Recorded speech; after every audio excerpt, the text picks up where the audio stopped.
बिस्मिल्लाहिर्रहमानिर्रहीम अस्सलाम वालेकुम रहमतुल्लाहि व बरकातुहू। मेरा नाम है डॉक्टर मोहम्मद मुज़म्मिल हसन। एक नए सेशन के साथ आपकी खिदमत में हाज़िर है। मेरे साथ डॉक्टर अंजुम मसूद साहब भी मौजूद हैं। किसी तारुफ के मोहताज नहीं है। डेयरी में माशाल्लाह बहुत बड़ा नाम है। एक सेशन पीछे किया था गायों के रेट के हवाले से, तो कुछ भाइयों ने उसको मिसअंडरस्टूड कर लिया या उनको समझ नहीं आई। तो कुछ फैक्ट्स एंड फिगर्स के साथ आज बात करेंगे। कोशिश करेंगे कि आप लोगों को समझाया जाए। एक दफ़ा ठंडे दिल से हमारी बात सुनिएगा, फिर फैसला आपने करना है।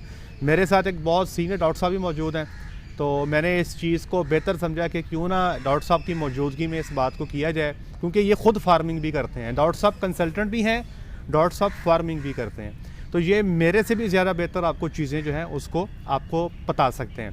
सबसे पहले तो मैं आपको बता दूँ कि इंडिया में गायें लोग कहते हैं बहुत सस्ती हैं, पाकिस्तान में गायें बहुत महंगी हैं। अब मैं इसको एंड पे आपको जस्टिफाई करूँगा क्यों। उससे पहले दो बातें समझ लीजिए।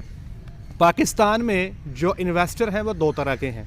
एक वो इन्वेस्टर है जो प्योर वलैती गाय के साथ काम कर रहा है। दूसरा इन्वेस्टर वो है जो कि आपका क्रॉस की गायों के साथ काम करता है। ये जो क्रॉस की गायों के साथ काम करते हैं, ये अमूमी तौर पे ये स्मॉल फार्मर्स हैं।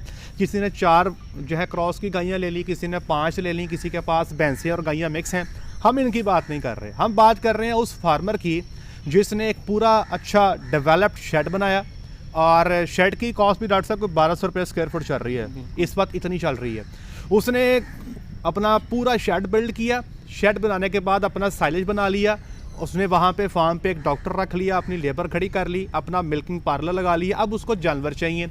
अब वो जब जानवर की बात आती है तो वो ये देखता है कि टॉप क्लास का एनिमल लेके आएँ जो एक सूबे में 10,000 लीटर दूध देने की सलाहियत रखता हो, ताकि वो सारे के सारे अखराजात पूरे कर सके। अब उसके पास है 2 ऑप्शन। ऑप्शन नंबर ए कि वो किसी भी कंपनी से इंपोर्ट करवा ले। कंपनीज कौन कौन सी हैं? नायाब डेयरी है, हैप्पी कैटल है, प्रो फार्म है, HRMB है, तो डेयरी सोल्यूशन है। दूसरा ऑप्शन क्या है कि वो पाकिस्तान में जो मौजूद डेयरी फार्म्स हैं जिनकी रेपुटेशन बड़ी अच्छी है, जैसे JK डेयरी है, तो वहाँ से परचेज़ कर ले।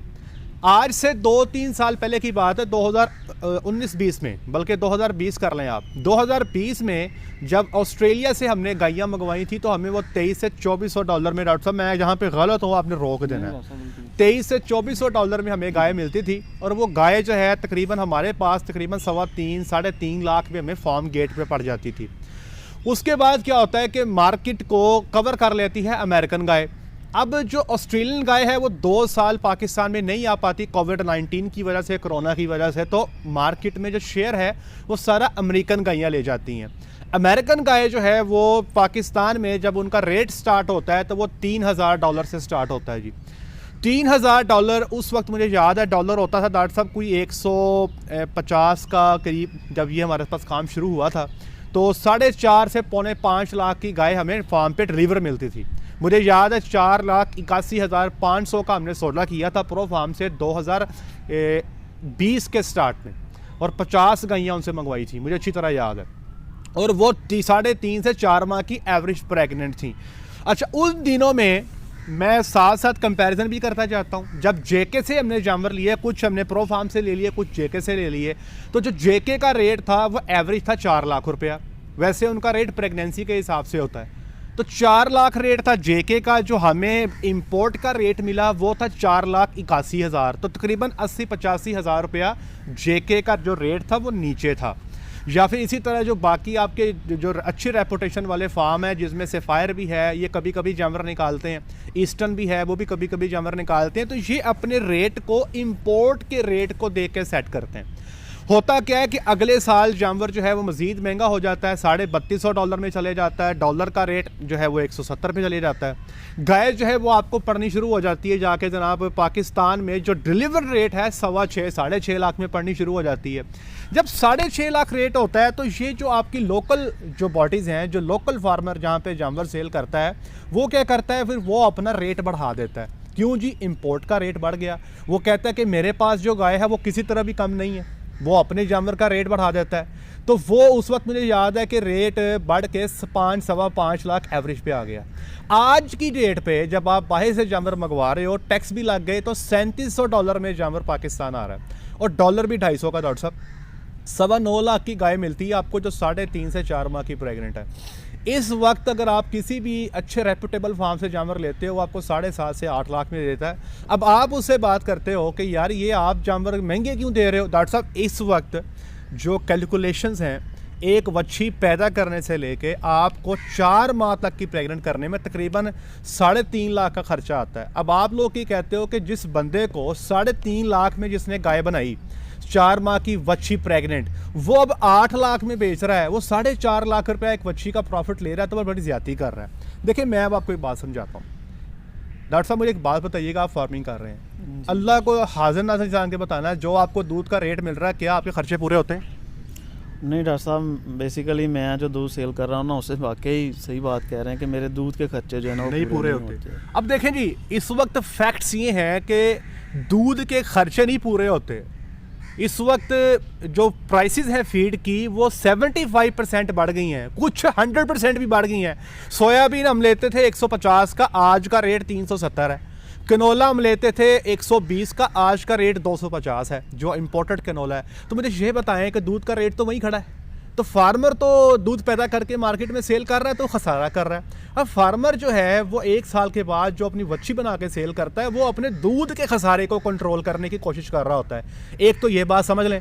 दूसरी ये बात समझ लें कि जब तक कोई चीज़ मार्केट में अपना एक रेट रखती है तो आप उस रेट से अगर नीचे 1 लाख या 1.5 लाख सेल कर रहे हैं तो मैं समझता हूँ ये भी फार्मर जो है उसकी नेकी है। डॉक्टर साहब मुझे एक बात बताइएगा, अगर आपको जानवर परचेज करने हो अपने फार्म के लिए, आप क्या समझते हैं कि इंपोर्ट का कैटल आपके लिए बेहतर है या पाकिस्तान के माहौल में जो वच्छी 2 साल पली बड़ी है, यहाँ की वैक्सीनेशंस ली हैं, यहाँ के माहौल से अडेप्टेबल है, कौन सी बेहतर है? उसमें डॉक्टर साहब मैंने दोनों ही मॉडल वैसे बेसिकली चेक किए हैं, इंपोर्टेड भी और ओवरऑल जो है यानी कि यहाँ की जो लोकल होती हैं, जो कि किसी आप कमर्शियल या कारपोरेट सेटअप से लेती हैं, दोनों की परफॉर्मेंस यानी कि ओवरऑल ये है कि जो हमारी लोकल है वो थोड़ी सी इन्वायरमेंट के लिहाज से ज़्यादा एक्लेमेटाइज होती है, तो उसमें कह लें कि प्रॉब्लम्स कम आते हैं। एवरेज के लिहाज से राउंड अबाउट कोई 1-2 लीटर की एवरेज अगर कम भी वो देती है ना, तो वो दूसरी सेंसेस में यानी कि कास्ट ऑफ मेंटेनेंस जो दूसरे पर लीटर कॉस्ट जो है, पर लीटर कास्ट, उसमें कह लें कि वो कंपनसेट कर जाती है। ओवरऑल अगर हम पर यूनिट के हिसाब से देखें तो तकरीबन कोई 19-20 का फ़र्क रह जाता है। अब देखें ना, जानवर भी आपका सेफ कंफर्टेबल आपके माहौल में पला बड़ा, यहाँ की वैक्सीनेशन ली, यहाँ पे एक्लेमेटाइज्ड है, तो इन सारे एडवांटेजेस के साथ अगर आज आप गाय परचेज करना चाहते हो, आपको 7.5 लाख में एक फार्म से मिलती है, पाकिस्तान के किसी रेप्यूटेबल अच्छे रेपुटेशन वाले फार्म से। On the other hand import पे जाते हो तो 9.25 लाख की मिलती है। फार्मर कैसे कहेगा कि मैं 5 लाख की बेच दूँ? वो कहेगा भाई आप एक काम करें, आप हमारे फार्म को छोड़ें, आप इंपोर्ट कर लें, आप 9.25 लाख की ले लें, आप क्यों मेरे से 7.5 लाख की लेते हो?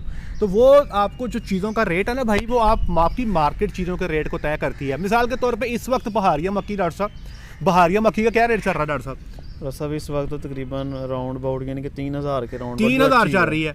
अब देखें ना, बहारिया मक्की जिन लोगों ने लगाई थी इसी साल आपके जनवरी-फरवरी में, तो उस वक्त जब मकई आई थी ना नई डॉक्टर साहब 1600 रेट था या 1700 रेट था बहारिया मक्की का। तो आज वही मक्की जिनके पास पड़ी है तो वो रेट कितना ले रहे हैं? 3,000। तो एक्चुअली तो उनको भी चाहिए कि यार इनकी चूंकि बहारिया मक्की है तो वो तब रेट 1600 था तो आप 1600 में बेचो, लेकिन नहीं, वो 3,000 में इसलिए सेल कर रहे हैं कि इस वक्त मार्केट का रेट 3,000 है। हाँ, अगर ये 3,000 मार्केट का रेट ना हो, आज रेट 1500 हो तो ये 1500 में बिकेगी। तो ये जो मार्केट के अंदर इंपोर्टेड गाय की जो रेट है ना जी, ये आपका तय करता है आपकी जो इंपोर्ट का रेट है। इंपोर्ट के रेट को कंट्रोल करेंगे तो फार्मर का जो है रेट कंट्रोल होगा। देखें ना, एक फार्मर, डॉक्टर साहब आप ही हैं, आपने 25 गायों से स्टार्ट लेना है, आप आज 9.25 लाख की गाय बाहर से ख़रीद लाते हो, तो आप 2 साल बाद जब वच्छियाँ आपने बेच रही हैं तो आप कैसे सस्ती बेचोगे? आप कहोगे यार मैंने तो महंगी गायें ख़रीदी थी तो मैं सस्ती क्यों बेचूँ? आप कहोगे मैंने चूंकि महंगी गायें खरीदी थी, मैंने इनका महंगा रेट पे किया था तो मैं इनका यही रेट लूँगा जो मैंने पे किया था। ये हो नहीं सकता कि आप 9 लाख की चीज़ लें और कल उसमें से एक अच्छी नस्ल बना के आप ये सोचें कि आपको कोई 4 लाख ही दे देगा या 5 लाख ही दे देगा। ये पॉसिबल नहीं है। हाँ, एक सूरत में पॉसिबल है, आज इंपोर्ट का रेट गिरे ये $3700 से नीचे $2500 पे आ जाए, गाय 9.25 लाख से नीचे गिर के आपकी 6 लाख पे आ जाए, तो आप देखिएगा ये जितने भी लोकल फार्म्स आपके गाय बेचते हैं ये सारे 5.5 लाख पे बेचने पे मजबूर हो जाएंगे, क्योंकि जो मार्केट का रेट है वो तय करता है कि आपकी चीज़ की कीमत क्या है। जैसे हमने शेड बनाया डॉक्टर साहब, मैंने शेड बनाया 2020 में, फिजिबिलिटी पूरी पड़ी हुई है यूट्यूब पे। मुझे उस वक्त दरअसल 660 रुपये में सिविल का काम और साथ में जो छत जो आपका जो स्टील का काम, टोटल शेड का ये मुझे कॉस्ट पड़ी थी पर स्क्वायर फुट। आज कितनी है? आज 1200 है। अगर मैं आज अपना शेड का लोहा बेचता हूँ दरअसल कौन सा रेट लगेगा? आज का रेट लोहे का लगेगा या 2 साल पहले का लगेगा? आज का लगेगा। तो भाई मेरे इस बात को समझें कि आपका जो एनिमल का रेट तय होता है वो मार्केट के रेट पे तय होता है। ये हो नहीं सकता कि आप कहो कि आपका तो जानवर तैयार सस्ते में हुआ है तो आप सस्ते में बेच दो। बेशक सस्ते में तैयार हुआ होगा, लेकिन आप साथ ये भी देखो कि इस बेचारे ने पूरा साल 120 रुपये का दूध पैदा किया और 110 में बेचता रहा पूरा साल। 10 रुपये लीटर दूध का लॉस लेता रहा। ये किधर जाएगा? ये यहीं से निकलेगा। अगर यहाँ पे भी इस बेचारे को रेट नहीं मिलता वच्छियों पे भी, तो ये फिर बेचारा छोड़ेगा, ये भागेगा। अच्छा, अब इंडिया में क्यों रेट कम है? वो लोग इंडिया में इंपोर्ट ही नहीं होती गाय डॉक्टर साहब, इंडिया में गाय इंपोर्ट नहीं होती। वहाँ पे चूंकि गाय इंपोर्ट नहीं होती, वहाँ पे लोकल मार्केट का ही रेट है। जैसे आपके यहाँ पे जो क्रॉस ब्रीड है, आप मंडियों में चले जाओ, मल्लू मोड़ मंडी चले जाओ, आप किसी और मंडी पे देख लो, वहाँ पे जो क्रॉस की गायें हैं उनका 2 साल पहले का और आज का जो रेट आप देखते हैं उसमें फ़र्क जो निकालते हैं वो मार्केट के रेट पे है। तो इंडिया में वो सीमन इस्तेमाल करते हैं, उन्होंने अपनी ब्रीड को ऐसे ख़ुद बनाया। चूँकि इंपोर्ट वहाँ पे नहीं है इसलिए वहाँ पे मार्केट थोड़ी सी स्टेबल है। हमारे यहाँ चूँकि डॉलर स्टेबल नहीं होता, डॉलर अगर आप देख लें कहाँ पे चला गया, पिछले 8 महीनों में 170 से जंप करके 250 पे जा पहुंचा। मार्केट में भाई 250 का भी नहीं मिल रहा, मैं ये भी बता दूं आपको, 250 का भी नहीं मिल रहा। तो अब मसला ये है कि जब आपका डॉलर स्टेबल नहीं होगा, आपकी चीज़ों की कीमतें बढ़ जाएंगी, तो ज़ाहिर बात है कि जिसके पास भी जानवर खड़ा है वो महंगा हो जाएगा। अगर आप चाहते हो कि फार्मर इसको सस्ता करे तो फिर आपको इंपोर्ट के एनिमल को सस्ता करना पड़ेगा। अब ये इंपोर्ट के जो एनिमल्स आते हैं ये महंगे बेचते हैं, ये सस्ते बेचते हैं, इस पर आपको काम करने की ज़रूरत है। कुछ अहबाब मुझे कह रहे थे कि हमारे उधर तो 1600 यूरो की गाय मिल जाती है बड़ी प्यारी, या $800 का बड़ा अच्छा जानवर मिल जाता है, यहाँ पे इतना महंगा क्यों है? तो ये सवाल आप पूछे इंपोर्टर से, वो आपको बताएंगे कि आया आपके इस बात में जो आप बता रहे हो कि इतना महंगा या इतना सस्ता, ये आपको वो बताएंगे। छोटा फार्मर बेचता ही कितना है यार? जेके ने कितने बेचते हैं साल में? 350 जानवर। हम अपने सेटअप्स में कितनी निकालते हैं? 5-5, 10-10 बच्चियाँ बस। और बाहर से कितनी आती हैं? 10,000 कैटल राउंड अबाउट जो है वो बाहर से आ जाती है। बट 6,000 तो मिनिमम है, 3 शिप तो मिनिमम लगते हैं 2-2 हज़ार के।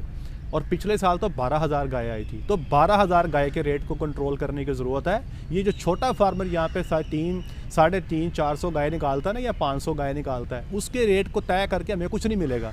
अगर हमने किसी रेट पे काम करना है तो हमें इंपोर्टर्स के साथ बैठना होगा, और हो सकता है उनके अपने मसाइल हों, लेकिन जब आप उनके साथ बैठेंगे तो ये वो आपको बताएंगे।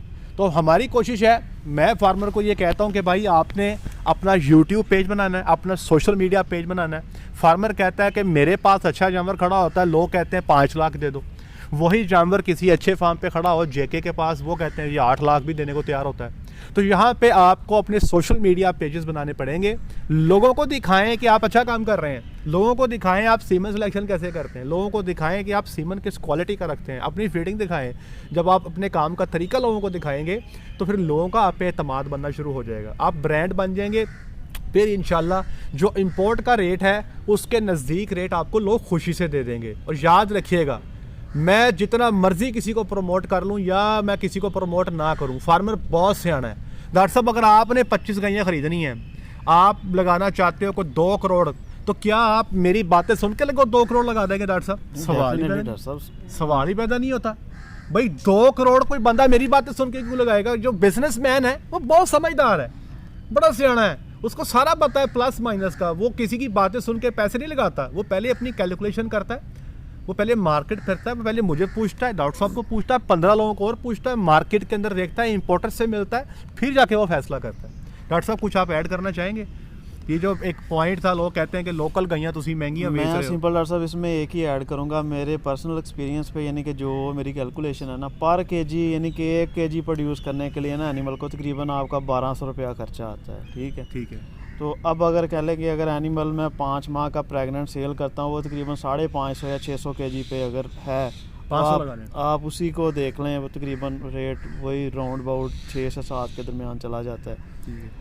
ये है कास्ट ऑफ प्रोडक्शन। तो बाकी ज़ाहिर है मैंने भी कोई थोड़ा बहुत कोई 50,000 लाख रखना ही है ना, तो वो तकरीबन वहीं पे बात चली जाएगी। ठीक है, तो जी जी उसमें ये है कि मिसाल के तौर पे अगर आप बच्चे की बात करें कि बच्चों को किस तरह से पैदा करना है, 6 लीटर दूध की आप कीमत निकाल लें। ठीक है, 700 रुपया तकरीबन 800 रुपया वो बन जाती है। 700 रुपया दूध और हम उसको 500 लीटर दूध पिलाते हैं। और बाकी ये कि ओवरऑल दूसरे एक्सपेंसेस उस पर ऐड होने होते हैं, लेबर का पे वगैरह, दूसरा साथ कंसनट्रेट वगैरह आपने ऐड करवाना है, मेडिसिन के खर्चे, डॉक्टर के खर्चे, वो सारे तकरीबन मिला जुला के कह लें कि 1000 प्लस यानी कि चला जाता है काम। और ऑन एवरेज जो है थ्रू आउट कह लें कि जब तक ये प्रेग्नेंट करके आपने इसको कह लें कि सेल करना है, 1200 रुपया पर डे जो है एवरेज कास्ट जो तकरीबन वो बनती है। लेकिन ये डॉक्टर साहब ने अपना फाइंडिंग दे दी है। ठीक है जी, मैं आपसे ये कहूँगा कि बेशक 1200 बनती हो या ना बनती हो, ये एक अलग टॉपिक है। मार्केट के रेट पे रेट तय होना है। अगर कल मार्केट का रेट नीचे गिरता है ना, आपका बेशक 1400 पे केजी तैयार हो जाए, आपको मार्केट के रेट पे ही बेचनी पड़ेगी। बिल्कुल डॉक्टर साहब ऐसे ही है। अब आप 120 में दूध पैदा कर रहे हैं, क्यों बेच रहे हैं 110 में? ज़ाहिर सी बात मार्केट का रेट है। मार्केट का रेट क्या करें, मजबूरी है। आपका दिल करता है 120 में बेचने को? नहीं, आप कहते हैं 130 में ले, मैं तो कह रहा हूँ कि 150 में 150 में ले, ताकि आपको पर लीटर आपको फायदा हो। लेकिन मजबूरी है, नुकसान कर रहे हैं। तो मार्केट के रेट पे तय होना। मार्केट का रेट वलैती गायों का कंट्रोल कहाँ से होता है? इंपोर्ट के रेट किससे कंट्रोल होता है? ये सारे पूछ रहे होते हैं कि हाँ भाई कितने की गाय इंपोर्ट हो रही है। सबको पता है $3700 की इंपोर्ट हो रही है, उसी हिसाब से रेट तय कर दिए गए हैं। लेकिन उम्मीद करते हैं कि आपको ये बात समझ आ गई होगी। आज के लिए इतना ही, अपना ख्याल रखें, दुआ में याद रखें, 5 वक्त की नमाज़ अदा करें। अस्सलाम वालेकुम।